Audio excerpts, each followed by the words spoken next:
Hello everyone, what's up? My name is Spurley, and today I'm going to be talking to you guys about something that's a pretty important topic to those, especially to those that are in high school. And because the name of this video is obviously balancing high school and balancing your life. Those two things, are, if you're a high school student, are the biggest things going on in your life right now. And right up until this point, high school is the most important thing that you will have ever done in your life. So the first step you got to take to balancing everything is realizing that high school is important. Now, you may think, high school is not that important. What is high school going to do for me?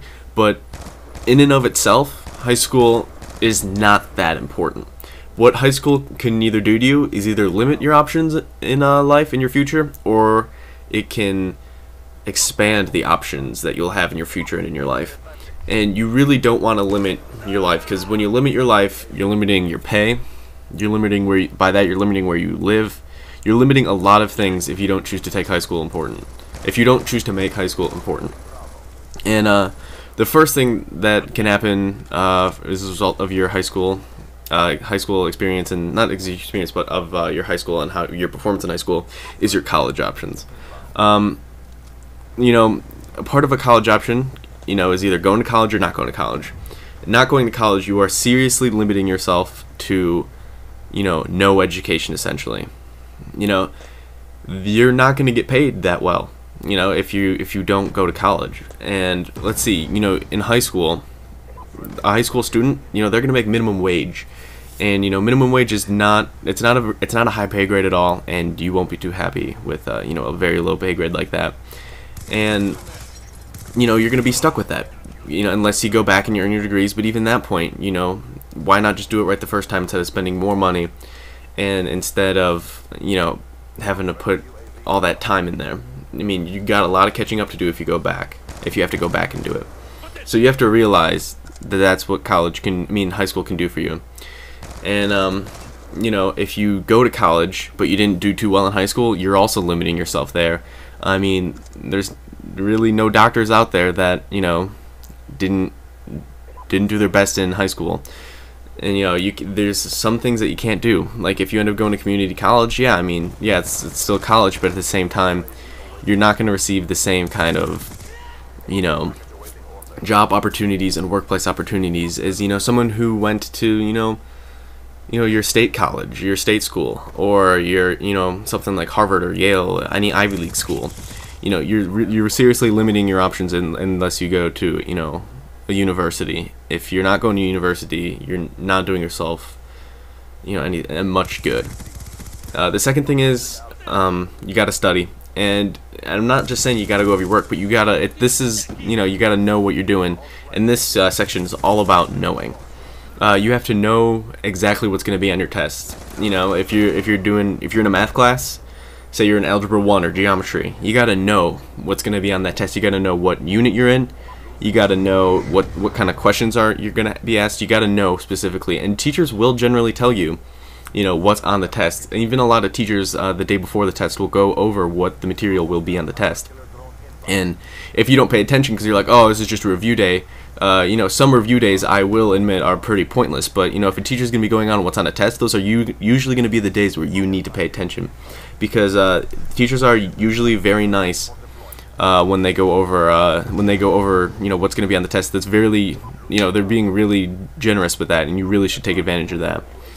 And not only you should know what type of things are going to be on the test, you got to know what problems are on the test. If you're taking an English class, you got to know, are they going to ask you to, identify prepositions and things like that? They're going to ask you to define prepositions.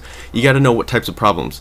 If you know that prepositions are going to be on your English test, what about prepositions? You got to, and it's going to save you a lot of work, because if you know the topic but you don't know the problems on it, you're going to have to study everything. And that's great, but you don't have to do that for every single test. For finals, yeah, that makes sense. But for the daily tests that you're going to take, you don't need to know everything about everything in order to do good on a high school test. And you got to know what's on your homework. You don't necessarily have to do your homework, but you have to know what's on it. If your teacher's going to make your homework grades great, if your teacher's going to make homework a grade, like a daily grade, then yeah, you should probably do your homework. But if your teacher doesn't check it, and it's just for your benefit, which it truly is just for your benefit, you should know what's on it. You don't have to go down and sit and do every problem, but maybe take your book, take your book home with you and review, a couple of the problems. You maybe do a couple of the problems on paper, and that's going to help you, especially in math. That's a big thing that'll help you a lot. The third thing is you gotta finish your homework or studying as soon as possible. Right after school is the best time for you to study and do your homework, but I understand that if you have activities or you want to hang out with your friends, that might get in the way of that. And if you have to do that right away, then yeah, sure, go ahead and do those things first. But just know you have to do your homework as soon as you can, because that's when school's on your mind. And it's a lot harder to go back and do your homework if you go, okay, school's over, I'm going to take a break and then come back to it.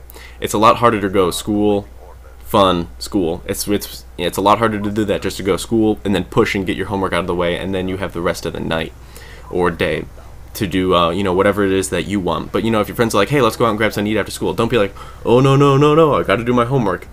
I've been through high school. I know what's going on there. I know that your homework usually, it can be a lot of workload, but generally speaking, for most students, you can get your homework done pretty easily, and so it's not like you have to limit yourself too badly.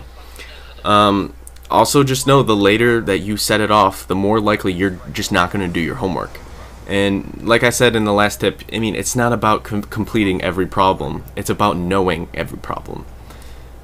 And the fourth tip I have is you got to set some boundaries. There's a time for video games and there's a time for homework. And when I say, video games and things like that, I don't mean just specifically video games. I mean like your free time. There's a time for free time and there's time for homework. If it's not homework, you have to budget it as everything else. Say you're going to say to yourself, okay, I'm going to spend 2 hours working on my homework tonight, and then you'll give me the rest of the time for everything else. You can't be like, okay, well, from right after school, say I get home at 3. From 3 to 6, I'm going to do my homework. Then from 6 to 5, I'm going to play video games. Then from 5 to 5:30, I'm going to eat dinner. Then from 5:30 to 6, I'm going to shower. Like, it's best not to budget your time like that, because often you'll run out of time doing things, and but you really do have to make sacrifices when you're setting your boundaries and budgeting, because if you're budgeting your homework and you're not spending enough time on it, it's bad. And if you're budgeting not your homework but your whole after school life, you're not going to be able to do everything you want to do. It's as simple as that. Don't over budget, but you do need to budget. And my last thing is you're more likely to go over budget on your social things than your homework things. Like I said, if you spend 2 hours of homework each night, you're not really likely to go over 2 hours. Unless you have a lot of homework that night and you have more than 2 hours worth of homework, yeah, you should go ahead and go over that. But at the same time, you're more likely to be like, what, I went out with my friends, to get some food after school, and then I'll set aside 2 hours after I play video games for a little bit, and I'll still have 2 hours in the day. It's just it's hard to go over time on your homework, and then you end up putting off your homework, and then you'll soon realize that I didn't plan enough time for homework today, and then you're up really late doing homework, and it's best to settle down at the end of the day, because then you're just able to take everything that day that stressed you out or something like that, and you're just able to let it go.